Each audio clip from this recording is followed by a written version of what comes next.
Mais algumas pessoas entraram.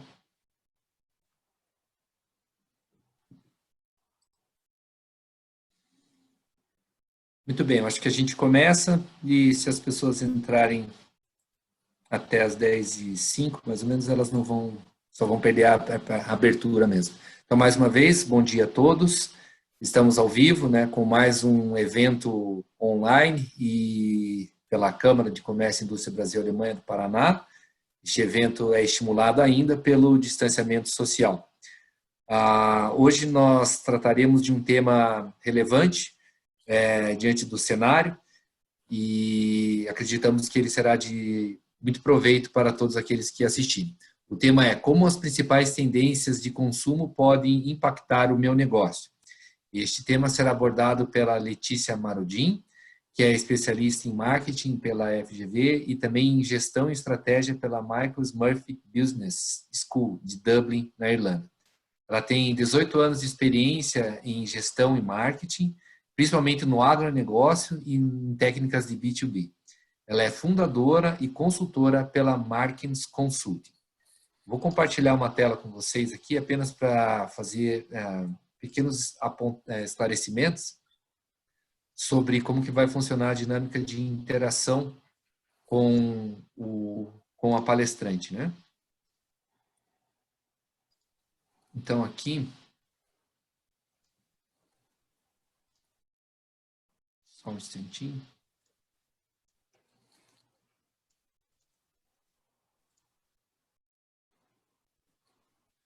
A nossa interação ela vai acontecer exclusivamente pelo ícone Q&A, que aparece na barra de dispositivos, né, de ícones do Zoom, na barra inferior.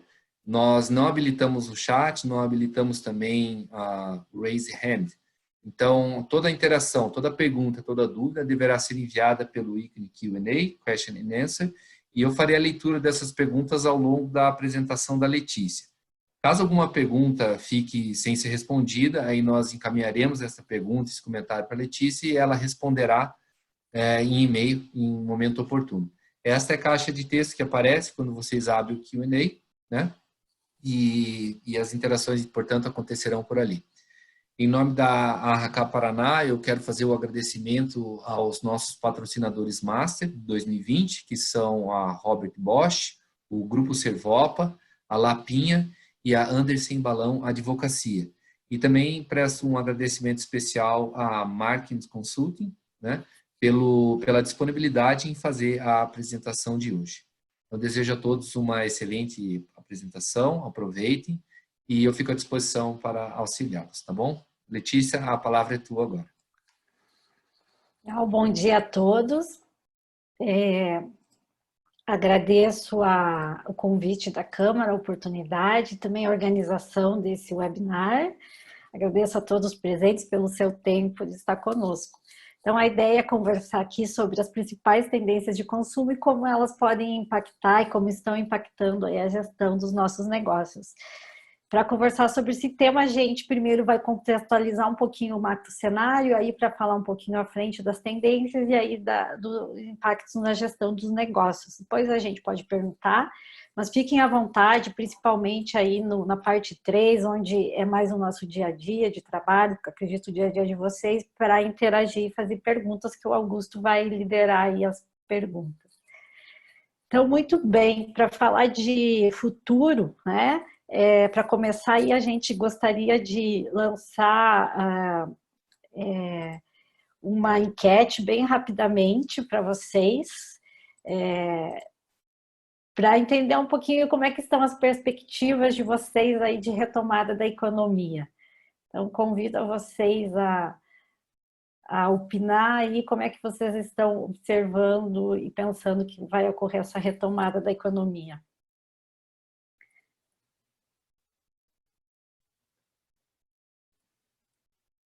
Ok.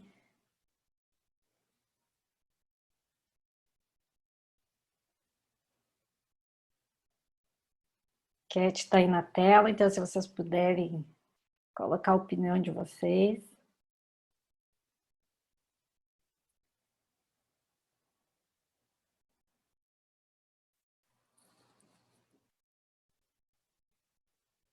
Legal, aí a gente depois, mais para frente, vai ver como é que ficou as respostas aí de vocês, tá bem? Então vamos lá. Para falar de resultado, de tendências, né? Como a gente estava falando, a gente sempre contextualiza um pouquinho o presente e o passado. Sempre que a gente quer falar de futuro, a gente precisa voltar um pouquinho para o passado para entender alguns sinais e o que está impactando aí no atual momento. Então, como é que a gente estava aí antes de chegar a toda essa situação de pandemia, né? Como que foi a evolução dessa situação? A gente vinha nos últimos 3 anos se recuperando lentamente, timidamente, de um 2015, 2016 difíceis, tanto a confiança dos empresários que estava se recuperando, quanto o PIB, na casa de 1% ainda muito tímido, foram quebrados aí recentemente. A gente também avaliava aí uma recuperação de renda, uma redução de endividamento familiar, modificações no modelo de trabalho e emprego, uma indústria ainda se recuperando e investindo em tecnologia, alguns setores mais, outros menos, mas muita modernização e modificação. A gente via aí investimentos da ordem de 15% do PIB, muito mais forte aí no agronegócio, que é responsável por 21% do nosso PIB atualmente, e gerações Y e Z entrando com mais força no mercado de trabalho e com isso tendo mais poder de demanda, mais poder de compra, né? E com comportamento um pouco diferente do que nós mais frequentemente observamos em outros segmentos. Colocando valores como sustentabilidade, por exemplo, ética e saudabilidade como primeiro lugar para decisão de compra. Também começamos a observar no varejo a tecnologia chegando, muito incipiente e aquém das oportunidades, mas já se instalando muito fracamente. Né? A gente observa também aí em janeiro um aumento recorde de abertura de novos negócios, da quase 22% em janeiro, que é um mês que não é tão forte, né? Então, já mostrando aí que os brasileiros estavam acreditando no Brasil. E eis que aí em março fomos jogados para as nossas casas, né? A maioria de nós, principalmente que trabalha nos setores administrativos, aí saiu dessa situação aqui para essa de trabalhar em casa. E a segunda reflexão que eu trago, né? Se isso não é saudável, será que essa foto da tela aqui do antes é saudável? E aí que a gente vê que tudo isso implica no comportamento de consumo, na transferência de como gastamos o nosso dinheiro e o nosso tempo. E as notícias começaram a chegar, não vou me ater muito nisso, que todo mundo sabe como é que foi, desafiador sentir, viver isso no seu dia a dia, mas nós também temos boas notícias de empresas que tinham e têm produtos e serviços completamente adequados para esse momento, para a demanda que é necessária nesse momento. Esse aplicativo, por exemplo, que a gente está usando, que foi fundado em 2011 e demorou alguns anos para começar a ter lucro, investiu muito em experimentação, em uso gratuito, só com contas corporativas teve um aumento aí de 450% durante esse primeiro semestre. Passando já IBM aí em valor de mercado, Netflix, que também amargurou prejuízos, agora apresentando lucros. A gente vê também a venda de carro que diminuiu fortemente, o setor ano passado recuperou um pouco, ainda não estava ocupando toda essa capacidade instalada, amargou aí, pior ano desde 2004, mas as motocicletas estão vendendo mais, principalmente de menor valor, julho e agosto aí com ótimos resultados. A gente vê computadores também tendo um crescimento elevado pela sua demanda, né?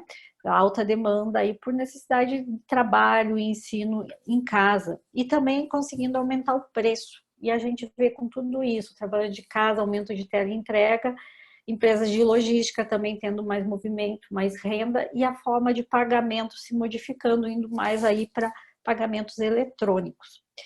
E aí eu trago como exemplo um estudo do Financial Times de 100 empresas que prosperaram durante esse período. E aí a gente observa empresas de diferentes segmentos, empresas de bens de consumo como a L'Oréal, empresas como farmacêuticas que estão recebendo grandes aportes, principalmente essa que estão desenvolvendo vacinas para a Covid-19, o lado biológico aí da Samsung, que também está aportando com soluções de biotecnologia para neutralizar o vírus, e a Amazon, que é a gigante do varejo norte-americano. E a pergunta que fica, será que foi a Covid que fez a Amazon ser a empresa mais valiosa do mundo? Ou foi ter uma estratégia clara, habilidade de execução, estar sempre inovando, estar sempre à frente, acreditar no seu negócio? Né? Então, essa é uma reflexão que fica para a gente, saber o que fez a diferença, se foi estar pronto, ter estratégia, acreditar em foresight, olhar para o futuro e se estruturar, ou se foi o caos, né? Uma pergunta que fica. Enquanto isso, que aqui no Brasil, alguns casos, alguns estados apresentam aí diminuição, outros diminuíram e retomaram as contaminações, a gente vê a Europa que tomou um fôlego, entrando aí numa segunda onda, alguns países com níveis mais elevados do que janeiro, fevereiro e março, outros com menos, mas a gente vê aí um ambiente extremamente incerto e vulnerável, né? Nós continuamos nessa situação. E a questão que fica, como tudo isso afeta as tendências de consumo, afeta nossos negócios, as nossas vidas. Nós não vivemos de forma isolada, né? Nós interagimos. E nos nossos negócios, aqui eu trago uma simplificação do sistema mercadológico para a gente poder conversar um pouquinho. Então, toda empresa tem sua cadeia de fornecedores, aqui representada por um ícone. E a empresa consegue gerenciar seus recursos, a capacidade, desenvolver processos e estratégia para desenvolver e comercializar produtos e serviços para determinados segmentos e aí concorre direto ou indiretamente com outros produtos. E tudo isso é afetado pela economia, geração de emprego e renda, situações ambientais, a política principalmente, situações como educação, saúde, né, ensino, a tecnologia que está disponível, pesquisa e a informação. Tudo isso impacta na forma como nós gerenciamos nossos negócios. E aí eu compartilho um ecossistema especificamente da cadeia de produção de alimentos que a gente usou recentemente para fazer um trabalho para um cliente que está nessa parte da cadeia e onde a gente avaliou como cada fator externo impacta no negócio, qual que é o grau de incerteza e grau de impacto aqui. E como impacta em toda a cadeia para produzir alimentos e o que ele pode gerenciar aqui nesse momento de caos para ser menos impactado, né? Então, isso aqui a gente usou porque não tem como não ser impactado. A gente não controla o que está nessa volta aqui, mas pode observar e entender as formas de impacto que a gente pode sofrer. E, além disso, nós trabalhamos dentro de cada instituição dessas, são geridas por pessoas, né? São as pessoas e as pessoas, nós temos sentimentos, nossas atitudes são movidas muito por nossos sentimentos, também pela razão, mas pelos sentimentos. E aí, para entender um pouquinho como todos estão absorvendo esse momento, a gente conversou aí durante um período, desde 20 de março até 10 de maio, com pessoas na faixa de 35 a 57 anos, para entender como é que elas estavam se sentindo. E as pessoas estavam, sim, inseguras, com dúvida do que vinha, medo, incerteza, algumas muito estressadas, umas com raiva, outras vendo novas perspectivas, porque a verdade estava se apresentando de uma forma diferente do que antes imaginada, mas a maioria nos colocou, será que é possível recuperar tudo de volta, voltar ao que eu entendo como normalidade? E aí a gente também comparando-nos com uma pesquisa do Instituto Kantar, que é um instituto de pesquisa em inglês, e o que eles encontraram? Que quando tudo isso acabasse, 65% das pessoas queriam sair jantar fora de casa, ou ir a shoppings, ou viajar, ou seja, interagir, socializar. Porque essa é uma necessidade humana, fazer parte de grupos, se sentir pertencente.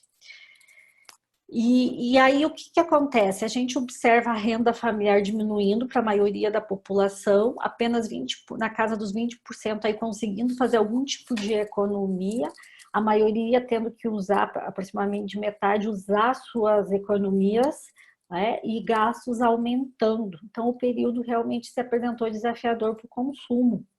E aí vem a questão, vai todo mundo mudar? Existe esse novo normal que as pessoas estão falando? Haverá um comportamento mais preocupado com questões amplas, sociais? E aí, o que a gente traz para reflexão? Falar em mudança é fácil, muitos adoram falar e principalmente exigir mudança do outro, mas quando trata-se da gente mudar, né, é mais difícil, porque independente do nosso tipo de atividade, do hábito ser positivo ou negativo, nós sempre vamos entender aquilo como a nossa normalidade, como o status quo. E aí uma psicóloga suíça, em 69, desenvolveu e simplificou barbaramente essa curva, esse processo de mudança através desta curva. Nós estamos aqui nesse status quo, quando algo nos é imposto, nos é tirado, ou a gente entende que precisa tirar, independente se a decisão vem nossa ou vem externa, há um processo de negação, de recusa dessa mudança, e aí vem um paradigma, uma quebra de valores, e nós precisamos buscar novos modelos, novos hábitos, possibilidades, e começa uma fase de explorar e testar algumas possibilidades. E a maioria desiste aqui nessa subida até que isso vire um novo hábito. Então, realmente, a mudança não é um processo tão simples. Nós vivemos aqui um momento de disrupção, de testes, de impacto, e alguns vão mudar, né? Alguns vão permanecer na sua zona vão retomar essa zona de conforto assim que possível. Mas quem é que vai mudar? Como é que vai ser esse processo de mudança e para onde que vai o consumo e os nossos negócios nesse ambiente incerto e vulnerável, complexo? Quem vai mudar? As pessoas mais afetadas pela doença em si, seja a pessoa, amigos ou familiares próximos. Pessoas extremamente afetadas economicamente. Assim como a gente viu lá nas notícias, setores explodindo, conseguindo fazer muito dinheiro, alguns sobreviver, muitos estão com situação complicada. A gente pode mencionar aí transporte coletivo aéreo, né, enfrentando alguns desafios. O próprio automobilístico. Então, essas pessoas mais impactadas, que tiveram uma perda grande de renda, independente do nível de que se encontrava, mas quando a perda é grande, elas são muito impactadas. Cidades afetadas em alto nível, né? Aquelas cidades onde o seu modelo precisa ser modificado, por exemplo, São Paulo, onde abriga a maior parte da sede de corporações grandes. Aí a cidade foi altamente afetada, está precisando se reinventar de algumas formas. E aí as pessoas com alto nível de aprendizagem e adaptação, que é menos de 1% da população. O que nós encontramos nos nossos estudos, nas nossas observações também? Um gap, uma oportunidade muito grande de lideranças. As pessoas estão um pouco carentes de lideranças, então uma oportunidade para novas formações de grupos aí. Tá? Então, baseados em tudo isso, em estudos, em análises nossas de terceiros, reunimos e aí a gente desenhou algumas tendências de consumo. E essas tendências se originam por alguns drivers, né? O que gera essas tendências? São essas mudanças externas profundas que nós estamos vivenciando agora, as mudanças no poder econômico, os valores e crenças que muitas vezes são modificados por essa parte externa e por situações pessoais, e as grandes perdas, seja emocionais, de saúde ou financeira. Então, elas fazem o nosso comportamento mudar, tá? E para falar em tendência, é bem importante a gente diferenciar o que é modismo do que é tendência, né? Modismo é aquilo que surge, tem um crescimento altamente rápido em vendas, em aceitação e cai rapidamente. Vamos tomar como exemplo o que, por exemplo, uma atriz na novela do momento está usando, começa a disparar as vendas, as pessoas usam a novela, antes da novela sair do ar, as vendas já despencam. Tá, isso é modismo. Tendência é quando nós começamos a observar sinais de um novo padrão de comportamento e que há a possibilidade de um grande segmento seguir aquele padrão. Então, como é que a gente vê isso? A gente começa a observar sinais do presente com contextualização do passado, sabe que tem condições de suprir essa demanda, existe tecnologia, capacidade produtiva e tem demanda para isso. Ou seja, um grupo de pessoas apto a aderir, a comprar, a pagar por isso e a utilizar. E a primeira delas aí são escolhas mais conscientes. Essa escolha mais consciente vem sim da redução de renda, de uma consciência com o uso do dinheiro, com respeito, porque sim, aí nós estamos enfrentando um índice de 13,4% de desemprego, mas nós também estamos ameaçados, porque nós não sabemos como será aí a continuidade dessa pandemia ou não. Então, nós estamos vivendo um momento que nós não sabemos como é que vai ser afetado a nossa empregabilidade, a nossa rentabilidade. Então, sim. Mas também esses valores de sustentabilidade, em evitar desperdício, em se preocupar com o nosso bem-estar, com a nossa saúde e ter aquilo que a gente realmente precisa. E por que eu deixei essas causas coletivas e movimentos Escolha um Produto Local aqui embaixo? Porque ainda estamos observando se isso é um modismo, se é uma tendência, se é algo do momento que as pessoas estão mais sensibilizadas ou se vai continuar aí perene. Agora, o movimento que continua essa questão de comprar por indicação e de quem conhece, né? A gente começou a observar aí desde março nos condomínios uma alta indicação de, meu primo, meu parente, meu vizinho faz isso, faz aquilo, tem empresa X, Y, vamos apoiar. Isso eu acredito que vai continuar porque é uma referência e evita o erro. Em momentos de instabilidade, as pessoas tendem a não errar quando compram, querem acertar, né? E aí vem também uma fidelidade às marcas. E aí a gente se ancora muito nessa pesquisa, nesse estudo da Century, que realmente, assim como outros estudos que nós vimos e fizemos, as pessoas estão apontando que querem limitar o desperdício. Por exemplo, 30% dos alimentos produzidos são desperdiçados após sua produção. E aqui a gente vê quase 70% das pessoas querendo limitar esse desperdício. É excelente notícia. E a gente vê aí as pessoas querendo realizar compras mais saudáveis, mais conscientes, e isso é muito bom, né? Essa tendência está bem ancorada e veio para ficar. E as pessoas também querem se divertir, também querem ter momentos bons, e principalmente nessas fases onde o dinheiro é mais escasso, onde nós fomos jogados para dentro de casa, vem muito mais pela frente, a propensão é que o momento de lazer seja nas refeições em família. E aí que a gente começou a observar muitas pessoas resgatando alguns rituais que foram perdidos pela uma rotina mais corrida, né? Então, muitos rituais de família, resgatando receitas, memórias sensoriais, ou criando novos momentos, hábitos que não tinha antes, e se proporcionando momentos de prazeres com menos, e principalmente envolvendo alimentação.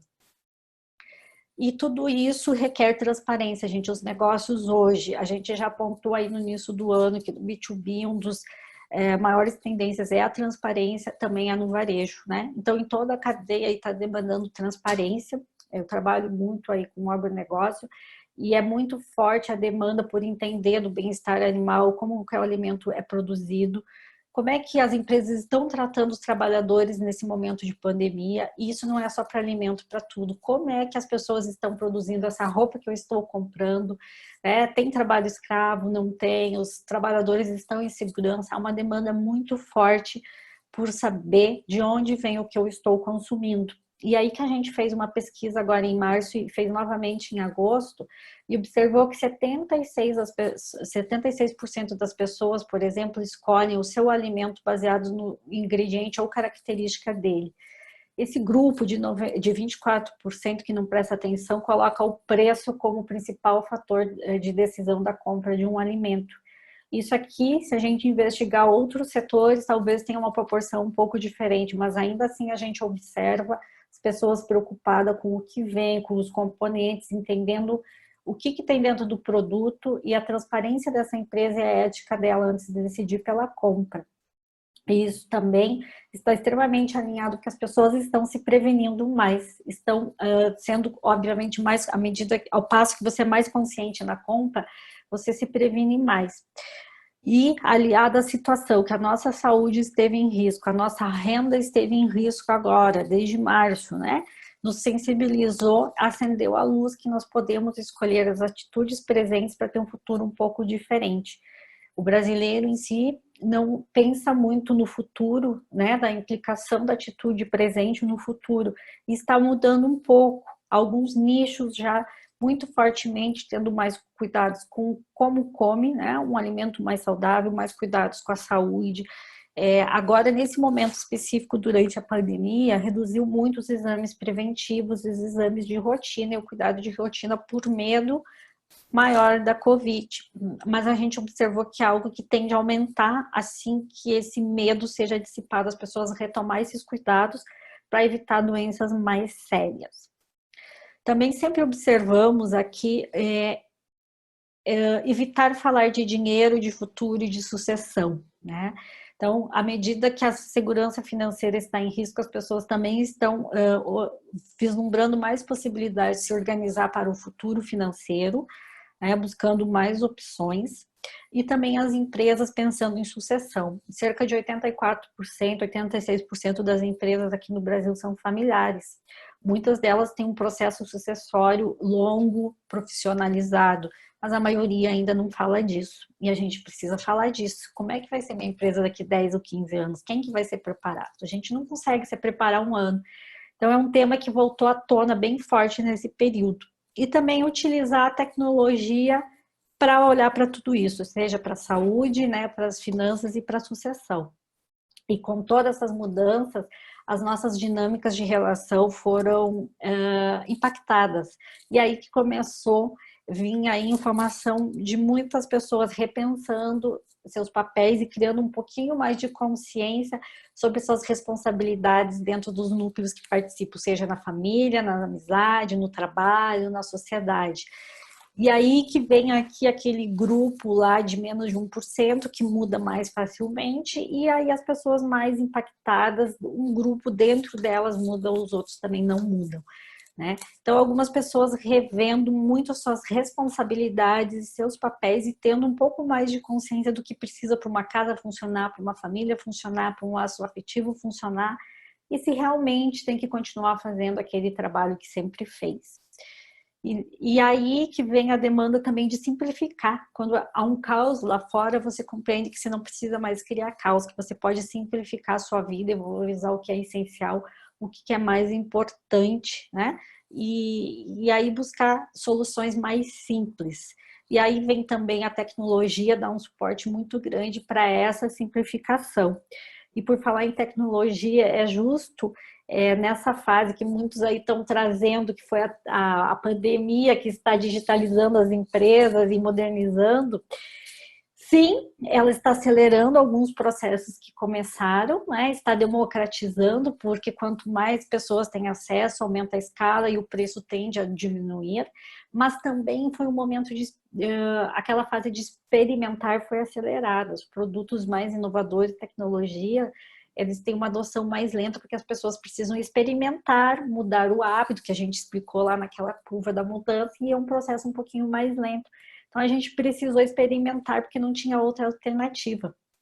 E aí, por isso que acelerou, porque a experimentação foi acelerada por uma necessidade.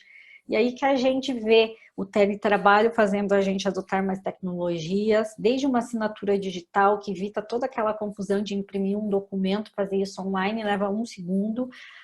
A gente vê a medicina trazendo soluções bárbaras para a gente, casas mais tecnológicas, mais modernas, que podem simplificar o nosso dia a dia. E a gente vê toda aquela conversa que a gente ouvia que parecia muito longe de sensores, inteligência artificial, drone, tudo isso fazendo cada vez mais próximos, né? Aí você pode perguntar assim, o que tem isso a ver comigo? Realidade aumentada, as redes, blockchain, para alguns parece tão distante, né? Mas e o que isso pode ajudar a minha vida? Não, isso está próximo, está cada vez mais próximo da gente. Prevê-se a Gartner, que é uma consultoria em tecnologia, que no ano que vem só a inteligência artificial vai gerar quase 3 trilhões de dólares em negócio, né? E na prática, o que isso quer dizer na nossa vida? Vamos tomar um exemplo da inteligência artificial usada na saúde. CRISPR é uma tecnologia de edição de genes. Em linguagem bem leiga, basicamente tirar a parte ruim de um gene e colocar algo de bom ali dentro da nossa própria célula, do nosso próprio corpo. Fazer alguma modificação na genética para que nosso organismo funcione melhor, evitando algumas doenças. E é preciso fazer estudo para saber exatamente qual que é a parte a retirar e o que precisa entrar. E com esses estudos, com essas pesquisas, tem um teste acontecendo que uma pessoa cega está conseguindo ver o mundo, está conseguindo ver formas, luzes, né? Já foi concluída a primeira fase do teste, agora está seguindo e foi feito na Espanha o primeiro teste, o MIT está envolvido. E aí você coloca isso para uma escala maior e já imaginou se 36 milhões de pessoas podem recuperar a visão? Né? Então aí a gente vê o poder da tecnologia nas nossas vidas. o poder de toda essa inovação nas nossas vidas. E a gente vê muita pesquisa com longevidade, né, inteligência artificial para que a gente possa viver mais e melhor.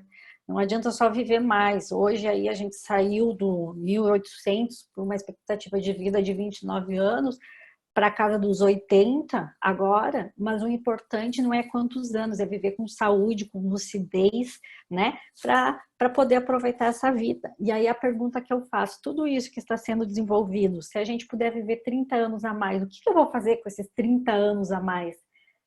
Como é que a gente vai ser com 30 anos a mais de vida, com plena saúde, com os órgãos funcionando, com a cabeça funcionando? Então, são essas mudanças que a tecnologia está trazendo e que a gente precisa estar pronto para aceitar.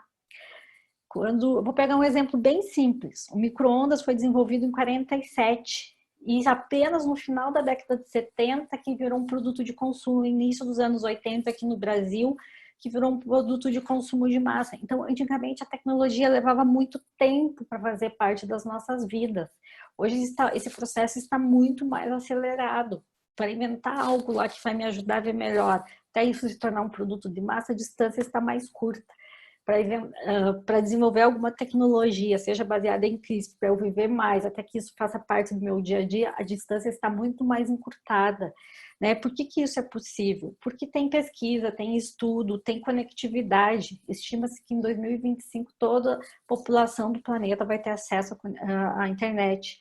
Então, precisa de conectividade, precisa que a tecnologia seja democratizada para que as pessoas tenham acesso e vivam melhor. Aí parece que está muito distante da nossa realidade, mas, por exemplo, na Califórnia já tem bairros inteiros sendo construídos com casas impressas em impressoras 3D, né? Se você entrar nesse site, você compra essa casa, em 24 horas ela está pronta, 80% dela totalmente automatizada, e essa casa é sustentável. É só na Califórnia, país de primeiro mundo? Não, no México está acontecendo o mesmo. Isso aqui é a notícia de maio, gente, é realidade, não é um dia no futuro. Por quê? Porque é uma casa mais sustentável, fica pronto rápido e um preço menor do que a realidade deles lá na Califórnia. Então, isso não é distante de nós, não. Por exemplo, essa empresa de caminhões com tecnologia elétrica, né, que promete reduzir 25% as emissões de carbono, recebeu um aporte aí da casa dos 500 milhões de dólares na semana passada. Isso é a realidade dos Estados Unidos, mas não está distante de nós. A gente vê empresas aqui no Brasil, aqui em Curitiba, desenvolvendo carros elétricos, né, empreendedorismo, que ontem ganharam um prêmio aí do Ministério de Turismo, ficaram em terceiro lugar de inovação. Então, a gente vai para a Califórnia, faz aquelas viagens lá e vê a Amazon com o mercado sem funcionários, você escaneando. Está acontecendo aqui, São Paulo, no Espírito Santo, você entra, não tem funcionário, faz sua compra, escaneia e vai embora. Então, isso não está distante de nós, está bem próximo. Então, essas são aí as tendências muito fortes, escolhas mais conscientes, indulgência, transparência, prevenção, simplificação, dinâmicas relacionais modificadas e a tecnologia vindo muito forte. Muito bem, a grande pergunta, e como é que isso tudo modifica na área produtiva, na indústria, em quem está provendo serviço, como é que isso tudo impacta na nossa cadeia? Eu vou aproveitar esse break aqui para lançar a enquete novamente, se alguém não respondeu, para continuar, né? Se vocês quiserem colocar a opinião de quando vocês acreditam que a economia brasileira será retomada. Alguém quiser participar, que não estava no início?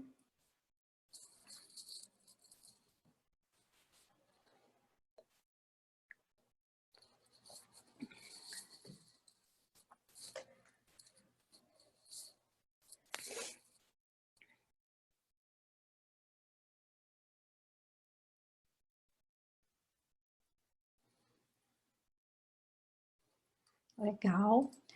E aí depois a gente compartilha esses resultados com vocês. Muito bem, então como isso tudo vai impactar aí nos nossos negócios, na gestão das empresas, nesse momento que a gente chama aí de vulnerável? O que aconteceu? A saúde e a segurança dos funcionários foram altamente impactadas e as empresas, seja para continuar ou para retomar agora, estão tendo que investir em algumas adaptações e projetos específicos para essa área. Mas se o consumidor lá no final quer ética, se os investidores estão cobrando ética, se o mundo está cobrando ética, isso implica em modificações na governança. A governança requer compliance, que deveria ser o básico, né? E no momento interno e externo de risco, você precisa ter comitê de risco, precisa pensar em possibilidade de gerenciar riscos futuros. Estabilidade econômica chama para atenção para fluxo de caixa, para mais cuidado com o dinheiro da empresa, não só da pessoa física. E aí que precisa muitas vezes fornecer crédito para cliente, buscar crédito para a empresa continuar. Precisa ter uma logística muito boa para esses períodos instáveis e são, obviamente, as pessoas aí que vão fazer a diferença nisso tudo, né? Então, precisa de profissionais experientes, precisa de líderes ágeis e adaptáveis. E aí que há um grande desafio no momento em gestão de pessoas, em manter essas pessoas que estão com sentimentos abalados, algumas com situações desafiadoras por terem sido impactadas pela Covid pessoalmente, outras da própria empresa.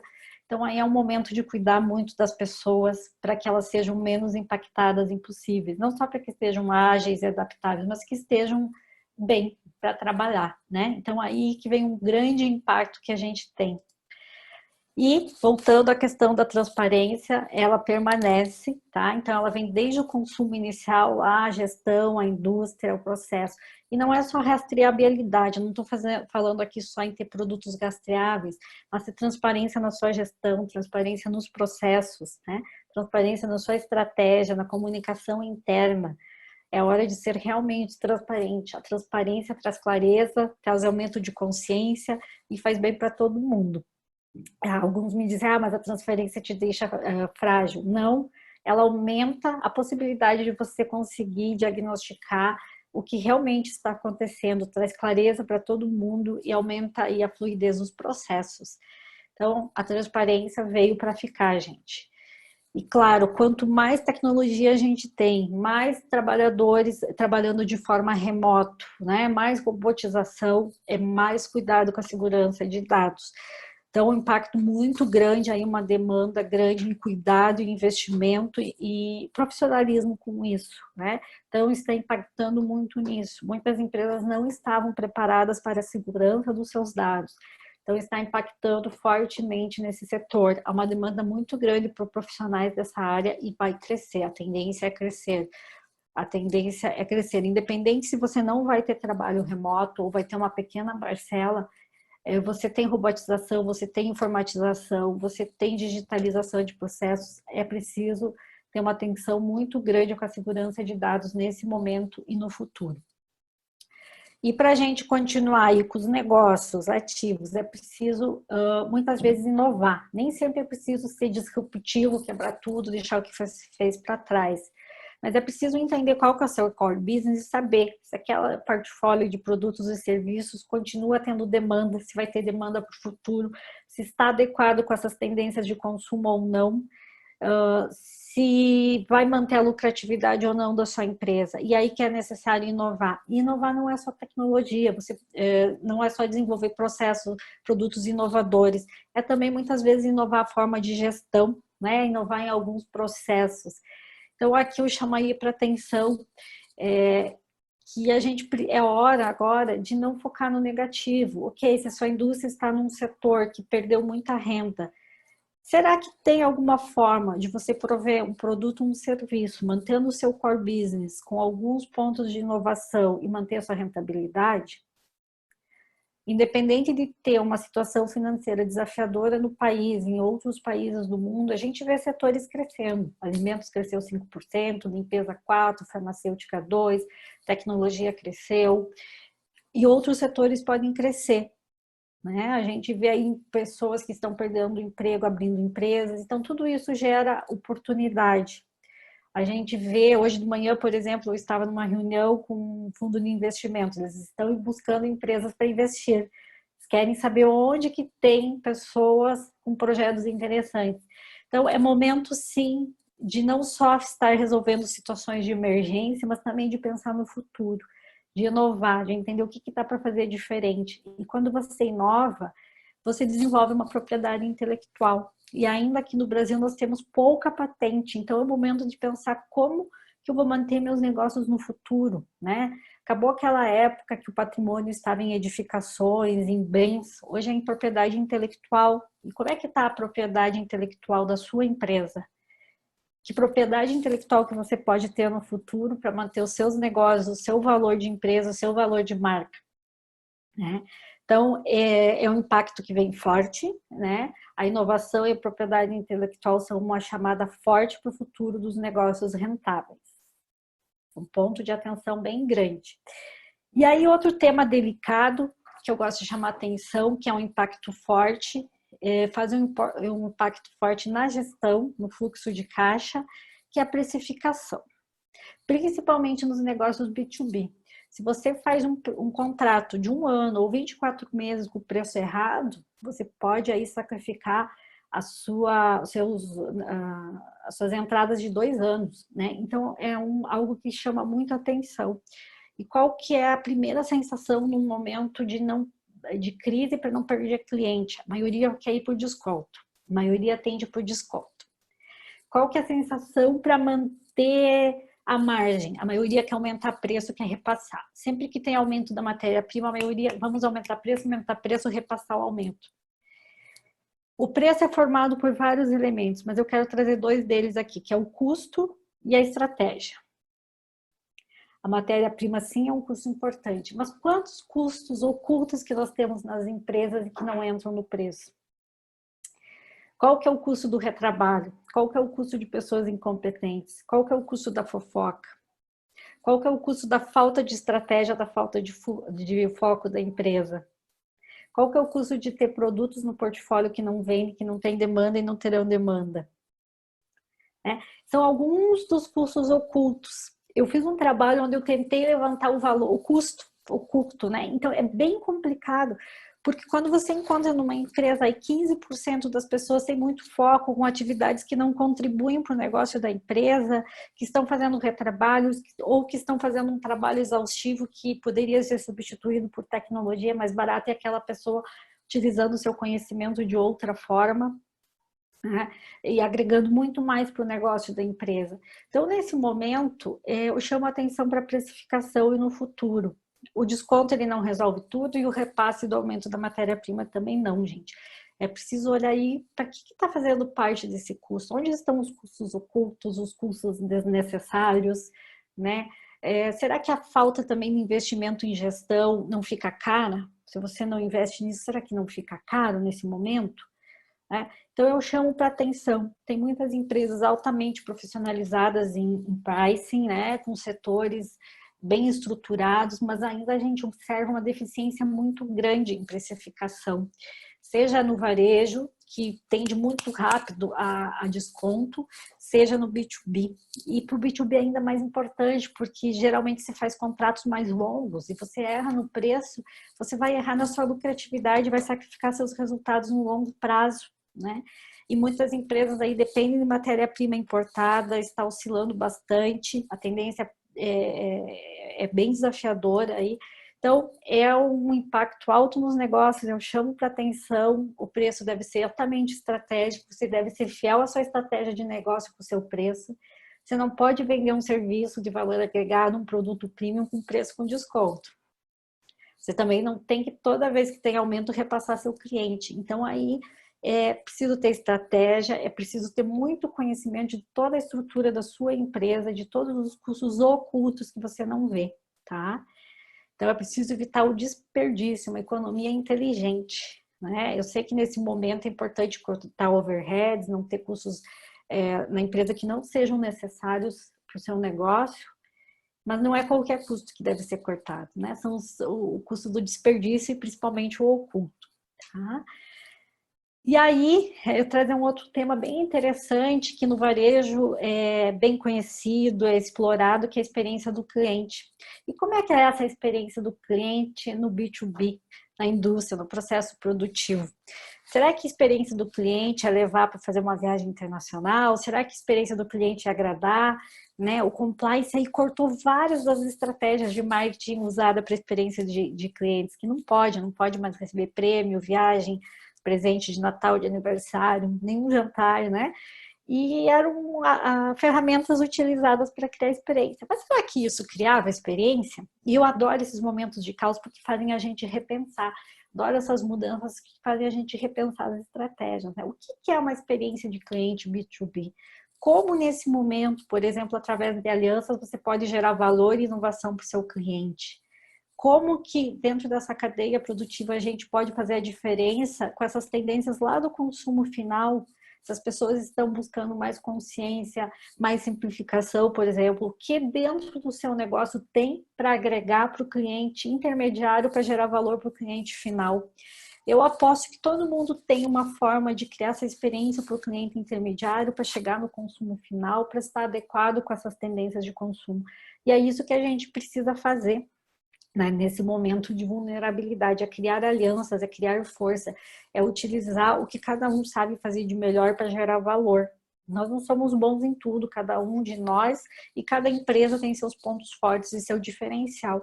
E aí que, nesses períodos de instabilidades, onde os negócios são impactados, é preciso criar alianças. A gente recomenda aí muitas alianças. Tem gente que tem medo de falar com o concorrente, tem medo de falar com o parceiro, de ser transparente, mas é através da união dos esforços que nesses períodos de crise a gente consegue crescer com menos investimento, utilizando aí muitas vezes know-how, né? Tem sim, o investimento financeiro é necessário, mas o know-how também, conhecimento do mercado também. E aí que eu convido todos a repensar o que é uma experiência de cliente, o que você pode fazer para manter seus negócios diferente de dar desconto, diferente de prorrogar pagamento. Isso pode ser relevante no momento, sim, né? Mas será que isso é experiência? Será que é isso que o seu cliente precisa? Ou será que ele precisa de know-how, de inovação, de insight, de solução? Né? Então é importante repensar isso. E a gente observa, assim, algumas situações, alguns setores, mais alianças. E, gente, quanto mais vem a tecnologia, quanto mais trabalho remoto, a gente mais precisa humanizar as marcas. No segmento B2B, as vendas são mais consultivas, sempre pessoais, e isso foi jogado tudo para dentro de casa, e sim os investimentos foram reduzidos em marketing, e aí que se faz necessário humanizar mais a marca, trazer aí os valores que a sua empresa tem através da sua marca, tá? Mesmo nesse momento, é preciso tangibilizar tudo que é importante para o seu cliente, tudo que você faz de importante e de diferente na sua marca, mesmo através da reunião do Zoom, tá? Então isso é um valor que continua. A gente vê muita tendência para a indústria vender direto ao cliente final, cortando alguns players do meio do caminho, tá? Mas qual que é o desafio no Brasil? O principal para fazer isso é a logística. Logística externa e interna, tem uma estrutura na empresa e também a estrutura do país. Então, a gente já vê alguns países com a indústria vendendo direto ao cliente final, até mesmo no setor, por exemplo, de produção de alimentos. Mas aí tem o desafio de logística e o desafio de gerir marca e se relacionar com o cliente, porque relacionar com o varejo é diferente da indústria, né, do intermediário. Então, são os principais desafios aí de logística e marketing. É no que a Amazon é muito boa. A estratégia dela sempre foi muito clara. Database marketing, usar os dados dos clientes para desenvolver as estratégias dela. Ela conhece muito bem os clientes e potenciais clientes, aí que fez o sucesso dela, unindo com uma logística extremamente eficiente. E isso é tendência agora, vai ficar. Mas a Amazon já é muito boa, né? 40% do comércio eletrônico nos Estados Unidos é feito através da Amazon. Se eles fazem, a gente pode fazer aqui também.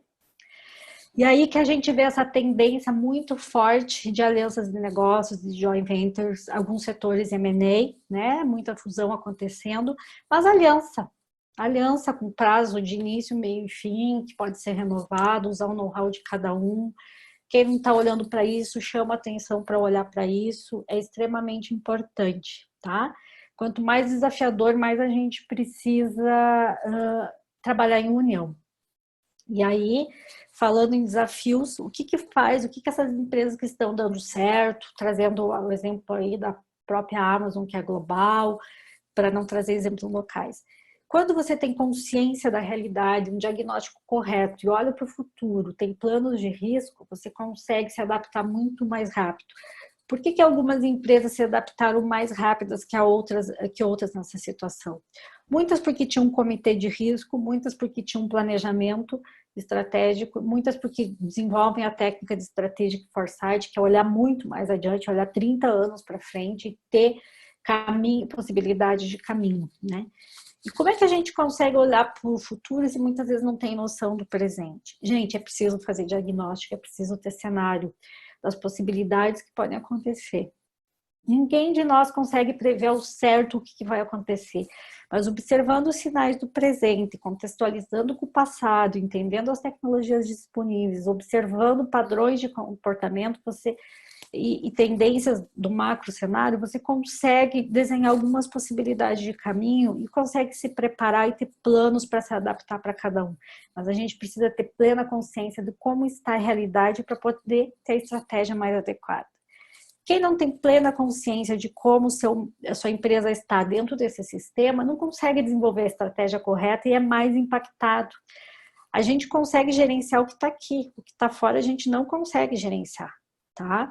Então, mas a gente precisa ter plena consciência do que está aqui e saber como cada elemento, seja informação, economia, impacta no seu negócio. E aí que é preciso diagnosticar corretamente, não com viés. Nós, seres humanos, temos nossas opiniões formadas pela nossa história, pelo contexto que a gente viveu e por experiências passadas. E a gente acaba tendo alguns vieses. E para a gente diagnosticar corretamente, desenvolver uma estratégia acertada, é importante se livrar desses vieses. E é importante que isso aqui chegue da forma correta, ou seja, a informação. Nós precisamos aqui da informação correta para tomar as nossas decisões, organizada. Quando a gente não tem a informação correta, a gente toma a decisão errada.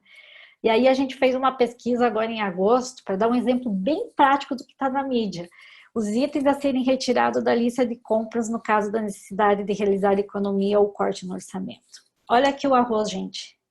3%. Nem 3%, 2% e alguma coisa. Tá? Olha doces e chocolates.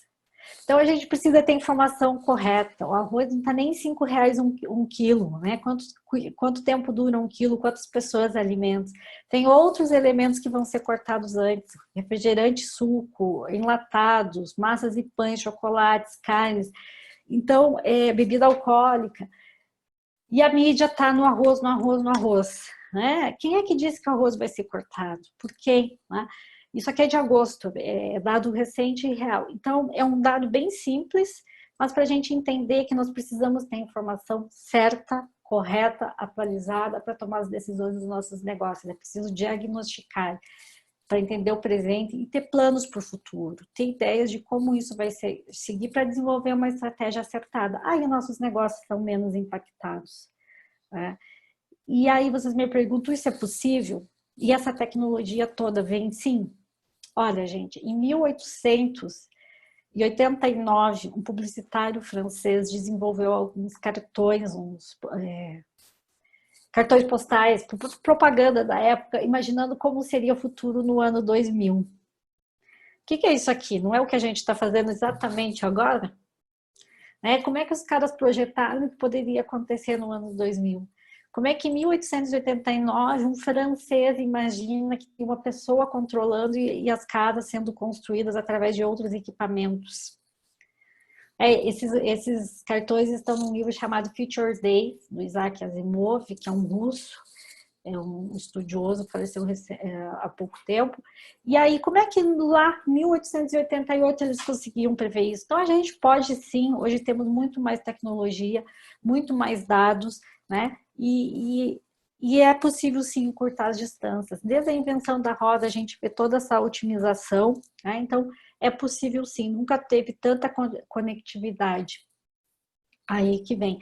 E são nesses momentos de incerteza que tem mudança, é no caos. Quando está todo mundo lá naquele status quo, achando que tem uma normalidade, né? Aliás, esse new normal, esse novo normal é uma expressão que eu acho que não cabe, porque não existe um normal. É um caos agora e ele é bom, porque tem sim incerteza.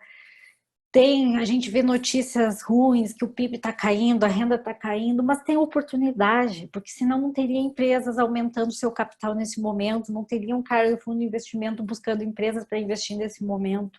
Né? Então, é desse momento que surgem aí ideias novas, que a gente se libera um pouco dos limites que a gente cria das nossas mentes, porque somos nós que criamos os limites.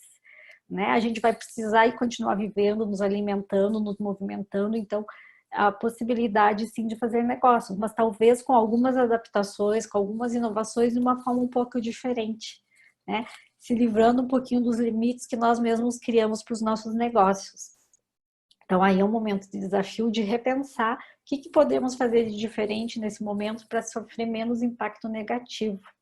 E aí que eu trago para reflexão novamente. Isso tudo que a gente está passando, toda a forma que está afetando a nossa vida pessoal e os nossos negócios, é a Covid? É apenas a Covid? Né? Ou é o envelhecimento, são doenças que nós não tratamos, não prevenimos, não cuidamos, é o nosso medo, é a nossa mente fechada, é falta de conhecimento de gerenciar uma situação de risco. Quantos aqui têm um plano de risco para a sua vida, para a sua empresa, né? Será que se a gente tivesse desenhado algumas possibilidades de causa, a gente não estaria mais preparado? Por que aí todos os países do mundo aí se viram em situações de emergência e desenhando projetos? Quantos tinham projetos prontos para risco e para caos? Quantos sentaram e pensaram 30, 40, 50 anos para frente e se algo de errado acontecer, como agir? E dentro da nossa empresa, qual que é o plano que a gente tem para o caos? Qual que é o plano que a gente tem se tudo der errado, se a demanda sumir? Né? A gente sempre precisa olhar para isso, que pode a nossa demanda sumir. Por quê? Quais são os motivos, os fatores que podem influenciar nisso, nos nossos negócios? E se essas tendências de consumo que eu apresentei aqui em 6 meses, elas se modificarem e tomarem outro rumo, né? A gente fez esse estudo agora, nesse momento, com todos os sinais e informações que nós temos, mas pode ser que aconteça algo muito diferente que mude o rumo. E aí, o que a gente vai fazer? Será que a culpa é da pandemia apenas?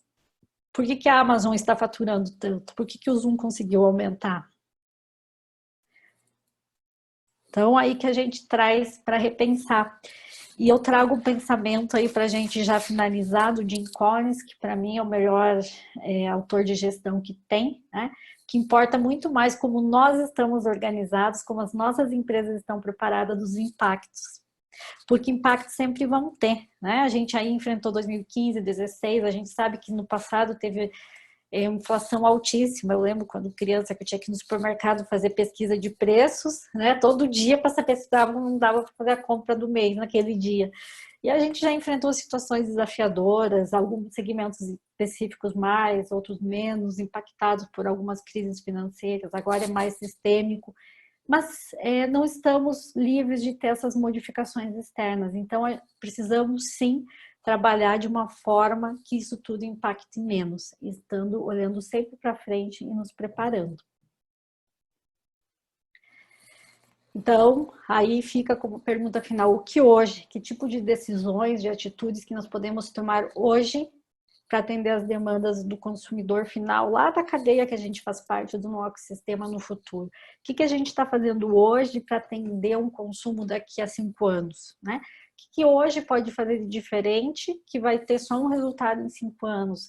Porque são as nossas atitudes de hoje que impactam no futuro. São as escolhas atuais que vão fazer a diferença no nosso futuro. Deixa eu ver como é que está a nossa pesquisa aqui. Então, vamos ver aí como é que...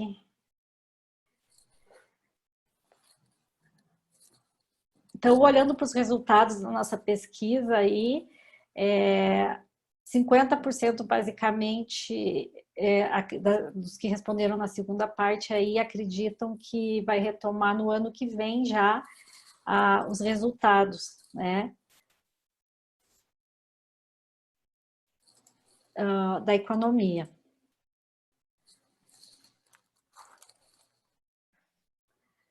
Então, Augusto, era isso. Eu abro aí para perguntas.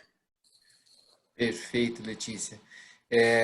Surgiu uma colocação aqui da Márcia, ela solicita que você explique um pouquinho melhor o índice de saudabilidade. Ela ficou em dúvida com relação a isso. Você citou mais para a primeira metade, né, da tua fala.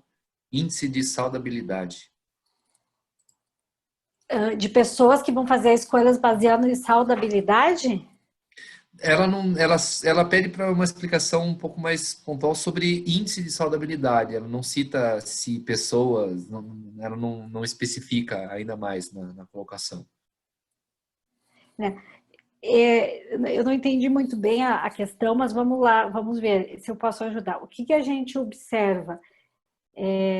Escolhas mais pautadas em questões que implicam na sua saúde, tá? Então, assim, o que que implica na sua saúde? A alimentação, a prática de atividades físicas. Então, as pessoas colocando isso como critério de compra.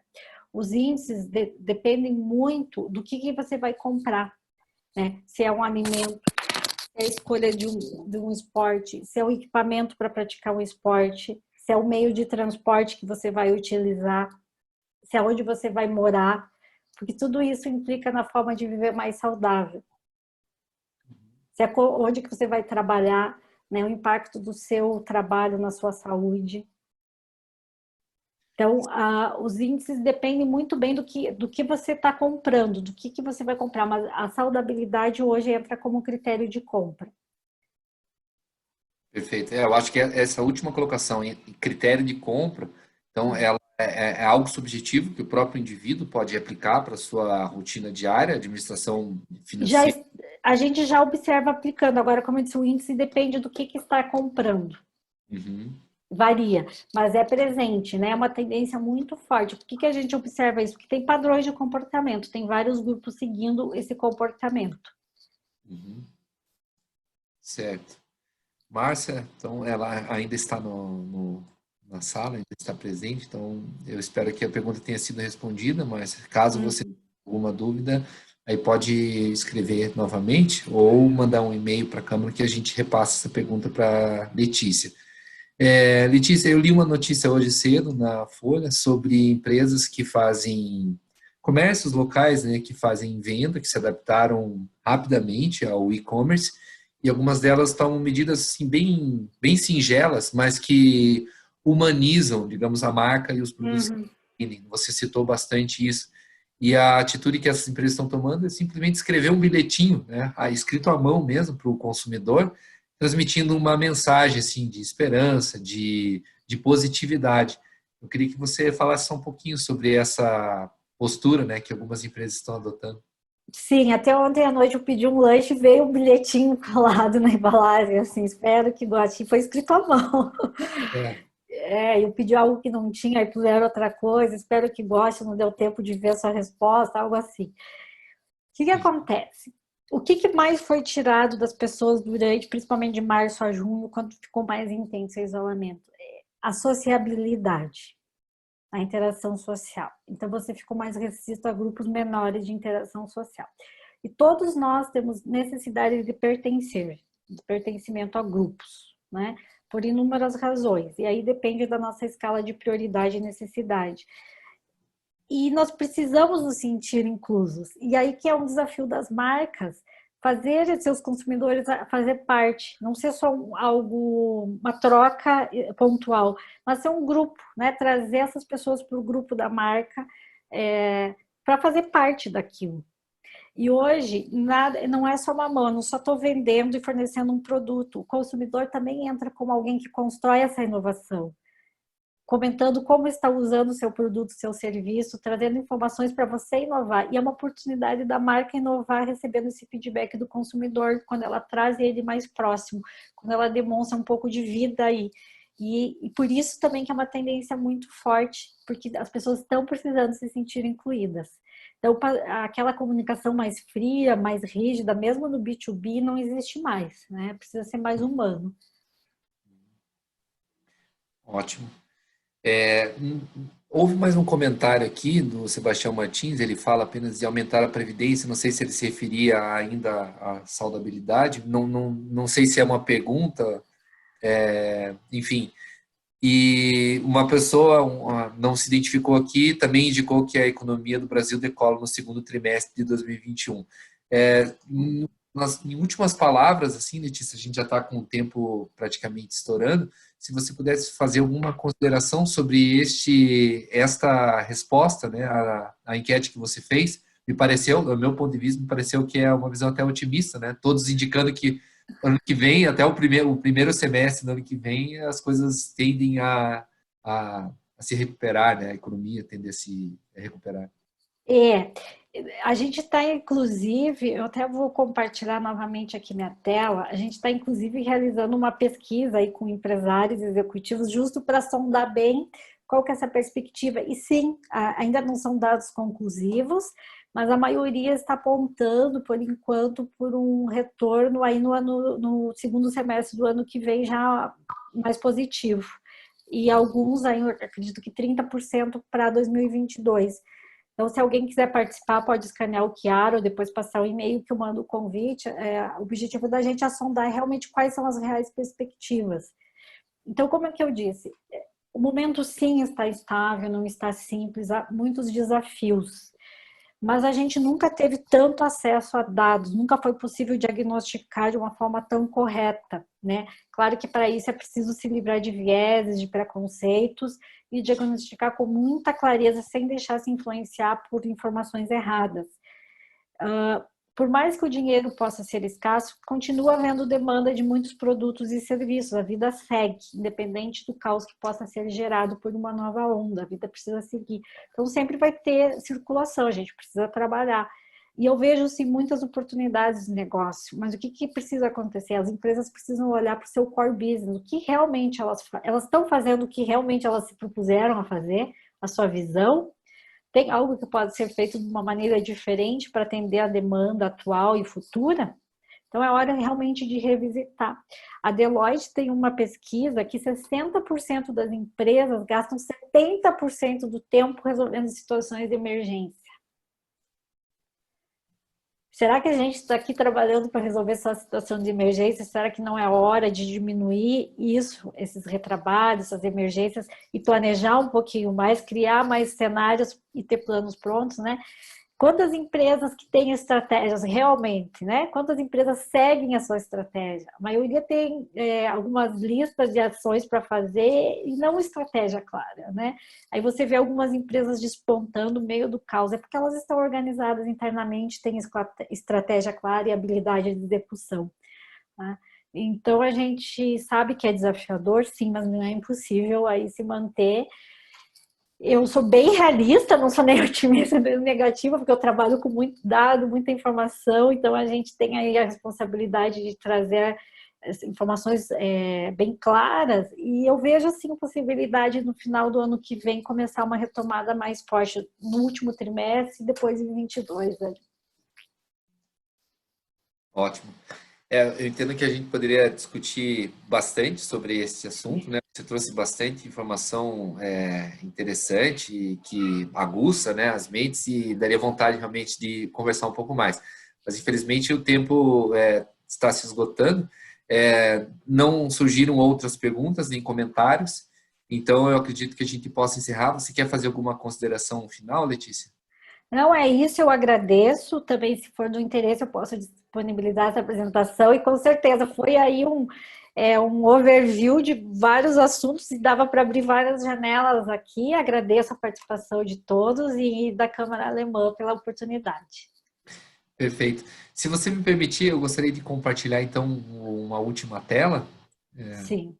Acho que o pessoal já pegou o QR Code, né?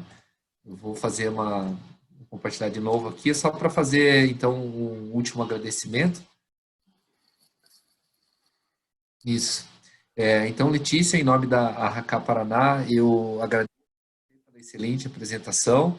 Eu acho que foi muito produtiva, ela é pontual, ela traz pautas bem importantes para a gente explorar e planejar o ano de 2021, né? E então, em nome da Arracá, presto esse agradecimento a você e também menciono os nossos patrocinadores master mais uma vez, que tornam sempre possível a realização desses eventos, que são a Anderson Balão Advocacia, a Robert Bosch, o Grupo Servop e a Lapinha. E agradeço a você também, em nome da Câmara, né? E também a tua empresa, a Markins Consulting, pela excelente apresentação e como parceira nossa, como associada da Câmara, aproveitando este espaço virtual para trazer uma apresentação bastante útil a todos aqueles que participaram hoje. Então, o meu desejo de uma boa tarde a todos, né? A gente já está se aproximando do meio-dia, então uma boa tarde a todos, fiquem bem, fiquem seguros e até uma próxima oportunidade. Um grande abraço a todos. Obrigada. Obrigada.